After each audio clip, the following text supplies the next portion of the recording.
Hi everyone, kumusta po kayong lahat? Siguro po yung iba ay tapos nang kumain or yung iba ay kumakain pa din.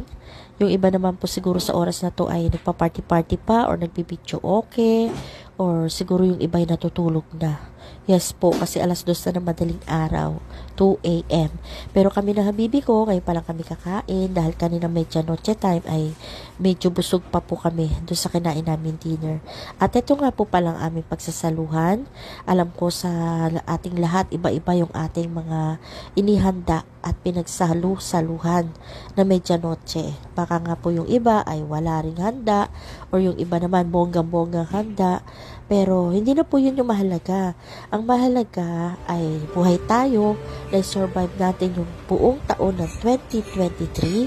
At kung ikaw ngayon ay nakakakain pa or napapanood mo itong video na to, magpasalamat ka sa Panginoon kasi buhay ka, diba? Nakasurvive ka, na-survive natin 2023 at binigyan tayo ng Lord ng panibagong taon 2024 na haharapin at manampalataya tayo na kung paano niya tayo iningatan sa buong 2023 ay ingatan niya pa rin tayo ngayong 2024. Expect great and mighty things from the Lord. Huwag tayong negative para magana ating buong buhay sa buong 2024.